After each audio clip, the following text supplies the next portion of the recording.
Assalamualaikum warahmatullahi wabarakatuh. Alhamdulillahirrabbilalamin. Kita masih diberikan kesempatan untuk bersama-sama mempelajari mengenai perencanaan karir masa depan. Seperti biasa, kita awali pertemuan kali ini dengan berdoa bersama-sama.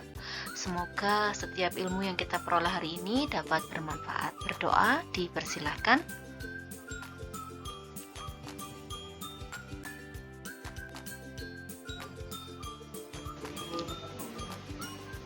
Oke, saya ingin mengingatkan kembali untuk beberapa tugas yang masih belum Ananda kerjakan. Segera diselesaikan. Ingat, Samen sudah kelas 9. Fokus untuk lulus dengan nilai yang baik agar Samen bisa mencapai cita-cita Samen untuk ke tahap yang selanjutnya. Ibadahnya ditingkatkan, belajarnya juga ditingkatkan, bermainnya yang harus dikurangi. Bermain itu harus yang bermanfaat, dan setelah bermain harus dapat manfaat berupa refreshing. Saya ingatkan sedikit untuk materi yang lalu, mengingatkan juga untuk sholat 5 waktunya. Oke, kita masuk untuk materi pada pertemuan kali ini. Hari ini kita akan membicarakan mengenai perencanaan karir. Apa sih sebenarnya tujuan untuk merencanakan karir? Tujuan merencanakan karir itu tentunya adalah untuk membangun masa depan yang sukses. Dengan merencanakan karir, Samen akan menuju arah-arah positif dan memberikan motivasi. Itu sangat penting untuk dapat mencapai sebuah masa depan yang sukses.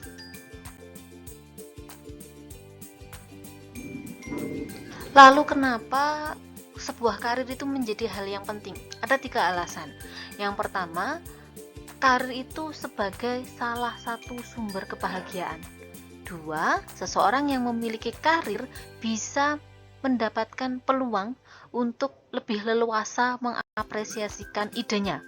Dan yang ketiga, karir ini bisa menjadi salah satu jalan mendapatkan kesejahteraan.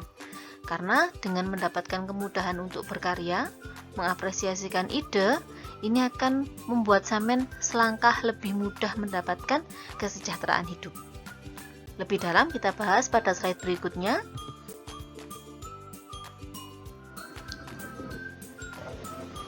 Sebelum lebih jauh membahas, saya ingin kembali menyamakan persepsi.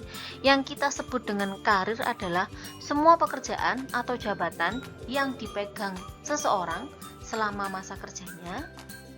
Ada juga yang menyatakan bahwa karir itu adalah sejarah atau riwayat kedudukan seseorang selama memiliki pekerjaan. Nah, untuk selanjutnya, karir ini bisa sampai maknai adalah boleh disebut dengan bahasa mudahnya pekerjaan atau hal yang sampean lakukan sesuai dengan arah untuk memenuhi kebutuhan hidupnya sampean. Jadi misalkan saat ini, apakah ketika masih siswa, masih bersekolah itu tidak punya karir? Tentu punya. Jadi untuk anak-anak yang sekarang belajar untuk berkarir, mulai meniti karirnya mulai sekolah, saya apresiasi ada yang memulai dengan bisnis online. Misalkan salah satunya ada teman-teman sampean yang bisa membuat kue, nah dipasarkan melalui Instagram. Itu sudah mulai menapaki karir. Yang kedua, ada juga yang pemain sepak bola. Main bola itu juga bisa menjadi sebuah karir ketika Samen menekuninya menjadi sebuah profesi. Ada lagi yang posisinya saat ini sedang belajar untuk menjadi wirausaha dengan hasil karyanya sendiri. Selain tadi yang jualan online, ada lagi yang mencoba membuat karya seni dipasarkan juga melalui pasar online. Itu contoh-contoh karir.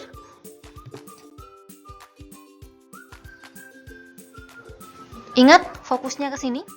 Sebelum saya bicara lebih jauh tentang karir, yang disebut dengan pekerjaan itu tidak selalu yang harus berangkat pagi, pulang sore, dan harus ada kantornya, harus memakai pakaiannya rapi. Tidak selalu itu. Samen bisa belajar di kondisi pandemi saat ini beberapa pekerjaan dilakukan secara daring.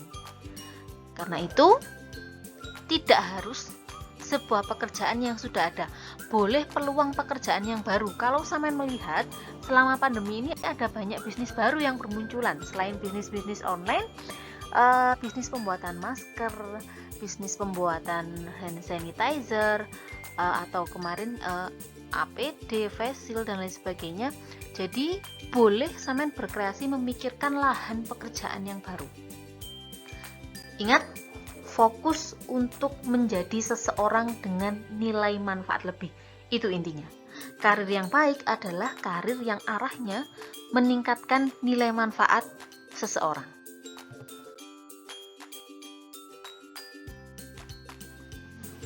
Tentunya ada beberapa manfaat perencanaan karir.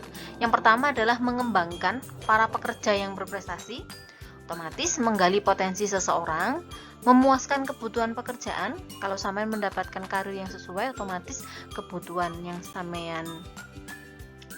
kebutuhan hidupnya bisa terpenuhi dengan baik.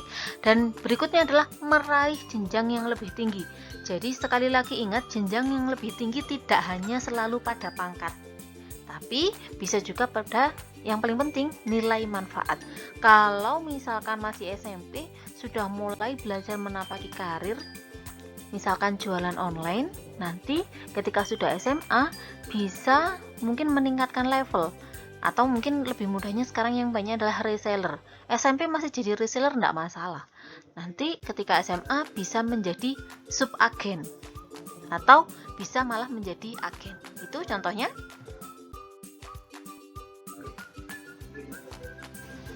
Tahapan dalam perencanaan karir, yang pertama diawali dengan berpikir.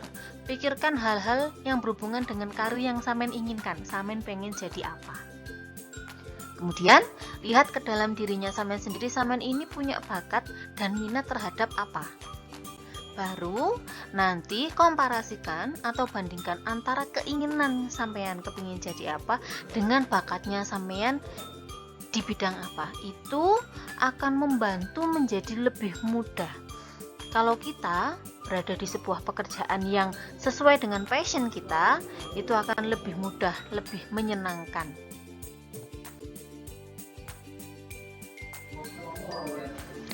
Saya akan bagikan ini salah satu rumus bagaimana memilih karir. Ada T plus 2P plus E plus V. Itu untuk mencapai sebuah karir. T itu adalah talent atau bakat, 2P-nya passion and purpose, E-nya environment, dan V-nya vision.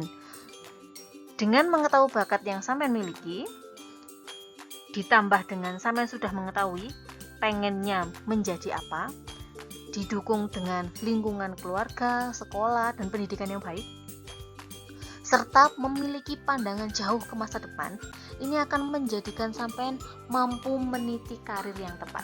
Dipelajari dengan baik rumus ini akan membantu sampean untuk membuat sebuah perencanaan karir yang bagus. Jadi, perencanaan karir yang bagus, ilmunya salah satunya ada di rumus ini.